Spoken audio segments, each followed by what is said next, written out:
So I want to make a whole bunch of mean jokes because Kasey gave me a really long passage to read. And I said, devil.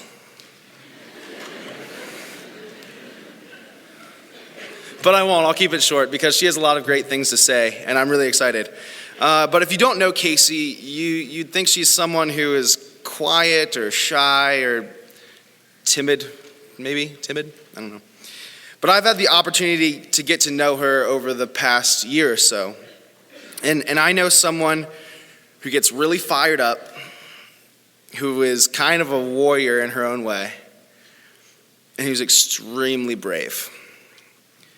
And Kasey, I consider it an honor to call you my friend. And I consider it an honor to introduce you. So without any further ado, ladies and gentlemen, Kasey Siegel.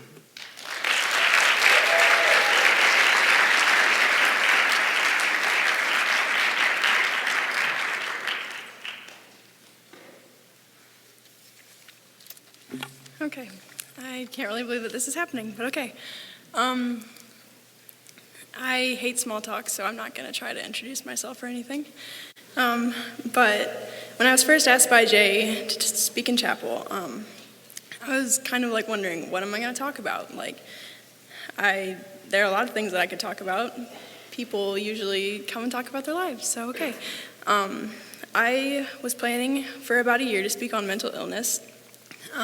But in the past few weeks, God has kind of revealed to me something else that I need to be speaking about. So ever since I was a freshman here, I dreamed of speaking in chapel. But like, if you know me, you know that I'm super shy and that I don't like talking in front of people. But I've always felt like there's something inside of me that I need to share with people. And I've always been like, okay, you're shy. Like, you hate being in front of people. How can you share this thing that you feel like God has put inside of you? So my time here has been kind of wondering, what is the message that I have to share? What is my legacy going to be on this campus? Am I going to be someone who came here and just was here and no one knows who I was? I never left an impact on anyone? Or would I really take the time to get to know people and to learn about them and to love them? So when I first came to college, I was very, very depressed. I knew for several years that I was struggling a lot with anxiety and depression, and I did not want to go to counseling, and I didn't want to be on medicine, mostly because if you are ever in that boat, or if you know someone who is, you feel like no one's going to know exactly how you're feeling, and you're not going to know like how you see things and how you react to things, and people are going to be like, okay, well, come on, just get out of bed. It's not that hard, but to you, it's the biggest thing of your day. If you can get out of bed, you can do anything. For the first year, I didn't really come out of my room because I didn't have the energy to. I didn't want to be around people. I didn't want to explain to anyone how I was feeling or why I was feeling the way that I did, because I didn't have an answer. You know, if someone says, well, why are you depressed? You're like, I don't know, I just am. I can't really help it. And then as I began to kind of share that with people, I got a lot of responses like, well, maybe you should just pray a little more. And I'm like, okay, yeah, you know, it's not like I'm not praying. Or you should just wake up and try to be happy. And I'm like, yeah, you know, if I could wake up and be happy and not feel like this, I think I would have done it a long time ago. But I think a large part of our problem is how our society views mental disorders. You know, like, you see all these internet posts about how they're so tragically beautiful and how, like, there are these ugly things that have to be hidden and no one can know about it. And that leaves a lot of people to suffer silently. And we kind of also don't really understand what mental illnesses are or how to define them. Depression isn't just being sad for a week. Anxiety isn't being nervous for a test or being afraid to speak in front of people. Being startled isn't having a panic attack. Anorexia isn't skipping one meal. Having schizophrenia doesn't mean you're a serial killer. Obsessive compulsive disorder isn't just liking things to look a certain way. And addictions aren't just something that you like a lot. You say, oh, I'm addicted to music, and I'm like, how do you take that, you know? Like, do you, like, I don't know. And self-harm isn't just a cry for attention. I'm depressed and anxious, and I was a self-injurer for a long time. That's something that I really struggled with.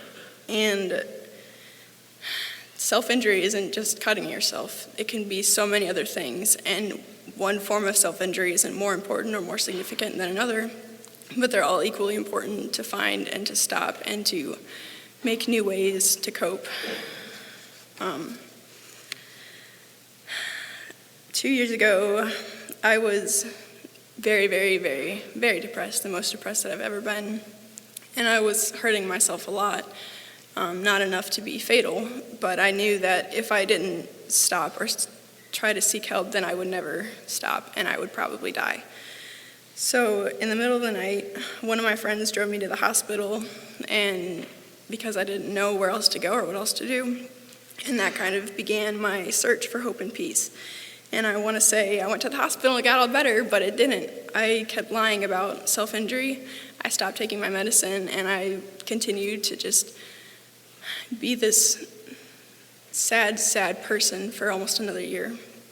Something that helped me really get over it was the fact that somehow when you're depressed, you kind of know when other people are depressed. So those kinds of people I kind of reached out to, and in each other we found this strength, like, hey, I'm not alone. I'm not the only one going through this.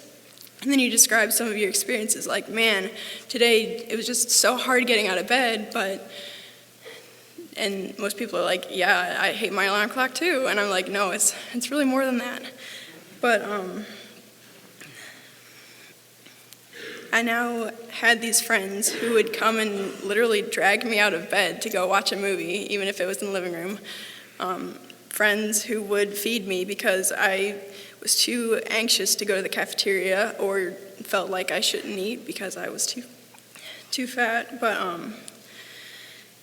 these friends checked up on me. I had several friends who would come over and do body scans and like really make sure that I was doing the things that I needed to do to take care of myself. So as a campus, we hear a lot about being there for each other, but I want to challenge everyone here to find new ways to really be involved in people's lives and be involved so that it makes people uncomfortable. Like, just be so close that people are like, oh my gosh, would you get away? Like, I can't stand this. Not like in a creeper way, but in a nice, like, happy family kind of way. So my dream is that we can have a campus community where we can be open and honest about all these struggles and have no fear of judgment, and I hope that if someone judges you for being honest about your struggles or for seeking help, that you will cut them out of your life, because that is not someone that you need to associate yourself with if someone is looking down on you for seeking help. An army of friends who have become family to me surrounds me, and I am very thankful for all of you, and I know that I have not been easy to deal with, and stubborn too. So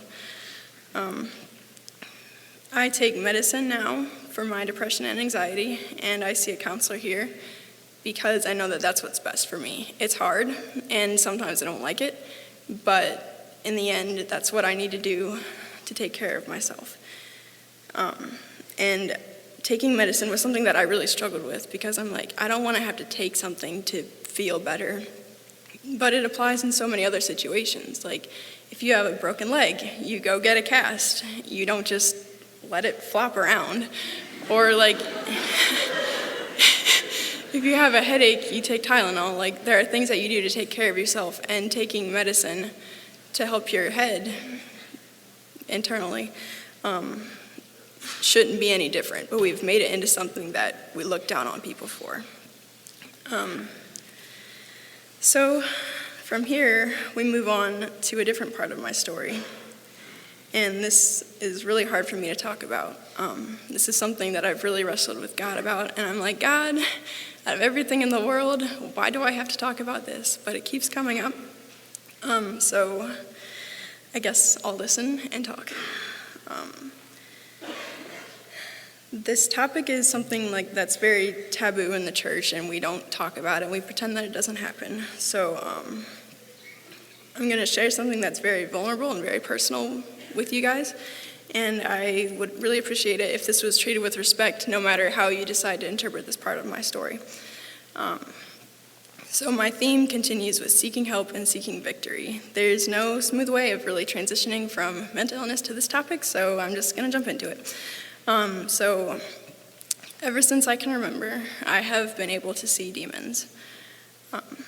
I have had, ever since I was little, nightmare upon nightmare of attacks against me, dreams about my family being hurt and killed, dreams about my friends, and it's awful. They are the most grotesque, the most disgusting dreams you could ever imagine, and I can't escape. I've never been able to escape. For as long as I can remember, I have seen demonic faces almost everywhere I go, and I feel watched. I always feel like someone's behind me.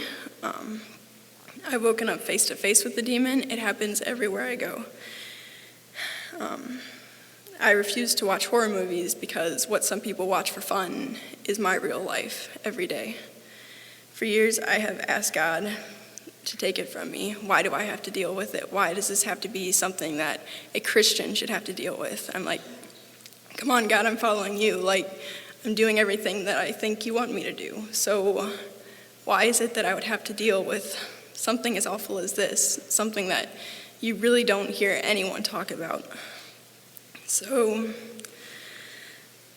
as bad as mental illness has been for me, this is undescribably worse.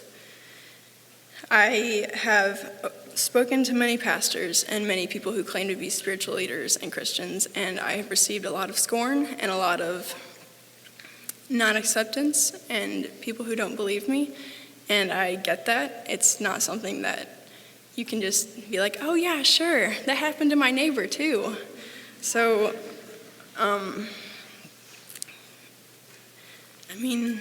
my struggle is I've tried almost everything that anyone has ever asked me to try. Everything Christian. I haven't gone to any weird things and taken any drugs or anything. So, the reality is that for me, as I get older and as I keep going down this path, these things just get worse for me. So I could go on and talk about all these stories about everything I've ever experienced, but this is the time to talk about what God has done for me, not what has happened to me in the past. So I began to really seek help for this in my mid-teens. I knew that it wasn't normal, but there came a point where I just knew that I should probably talk to someone about it. In trying to get help with this, when I spoke to pastors, I got a lot of the same questions that I did for mental illness. Like, well, have you prayed about it? Who wouldn't, if you were in that situation? So, have you asked God to make it stop? No, I'm just praying hey, I don't even notice this. Yes, I notice it. Or just make a cross sign or something. And I'm no, I don't know. Or are you sure you haven't ever messed with something to make this happen to you? And I'm no, I haven't. Or are you even questions are you really sure you're a Christian? And I'm wow, okay, thanks. But all of these suggestions are really hurtful, whether it's for mental illness or for something like being able to see demons, because there's no reason why I would seek out the opportunity to see these things. I wouldn't wish it upon my worst enemy. And so for me, I know what God's side has to offer and what the other side has to offer. And because I can see firsthand what the other side has to offer, I know that God is the only option here. So as far as people just telling me to pray a little more, I'm just okay, well, you can continue to pray for me too, but just because you pray for something to stop doesn't mean God's going to be oh yeah, sure, I'll make that stop and make you stop being uncomfortable instead of trying to help you grow. That doesn't happen. So I've looked really long and hard for answers and for a way to make it all stop, because it's not normal and I hate it, and I wish that this didn't have to happen to me. I'm still looking, but I kind of realized that this is somehow a gift that God has given me, and so my seeking answers has turned from how do I make it stop to how do I use it for God? And I have no clue. But one of the things that keeps happening, what I keep hearing about, is putting on the full armor of God. And when people first started to tell me about it, I was like, really? Like, I was a Bible quizzer. I know what these verses are. I know what it means. But I never really knew what they meant. And they have been very impactful on me. So I want to share what each of the pieces of armor mean for me and hope that you guys get something from it. So put on the full armor of God so that when the day of evil comes, you may be able to stand your ground, and after everything you have done, to stand. We know what the armor of God is, but what do the pieces really stand for? So I thought I had my spiritual armor on okay, and for some reason that this stuff was still just happening to me. But I have to confess, and it's very hard to confess, that I've done a bad job with my armor. So the belt of truth is the first piece of the armor of God, and I wouldn't be wearing the belt of truth if I came up here and told you guys that life is great and just pray a little more and Jesus will stop everything for you and make your life super comfortable, because that's not how it works. But I don't say that to be like cynical of God. I'm just saying, like, if you're comfortable, you're probably not where you need to be with God. So I'm being honest with you and saying sometimes life sucks. But that doesn't mean that it's not worth it. So the breastplate of righteousness isn't about our righteousness, but it's about God's righteousness and Christ's righteousness and how he sacrificed himself to protect our hearts from something that could have been fatal. If we're not covered by Christ, then we are vulnerable to the things that will kill us. We aren't saved by our works, but through Christ. So it makes sense that he's what protects us on our heart. But what about feet fitted for the gospel of peace? What does that even mean? Like, can I go get that in a store? I don't know. But it means that we are going to tread into Satan's territory, also known as the world, prepared with the knowledge that there will be pitfalls and traps, but having the grace to be able to face it all at the same time. The shield of faith is the way that Christ saves us. God is our loving Father, and we're his children, and he loves us so much, and he wants to protect us if we will let him. The helmet of salvation is one of the most important pieces of the armor of God, because what we think and what we allow to stay in our minds can play a huge part in whether God has a hold in our lives or if Satan does. When we talk about keeping your heart and minds pure, that's not just like an old lady at church way of saying don't have any fun. It's like, if you are able to keep the pure things in your mind, then when weird situations come up, then you'll be able to tell the difference between right and wrong. So, what is a battle without a weapon?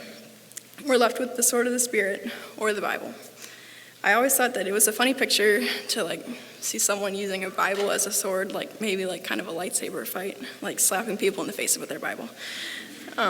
However, when this stuff first started happening, or not when it first started, but there was a period where I would actually sleep with my Bible next to me because I'm like, well, it's a sword, so I'm gonna see if this does anything.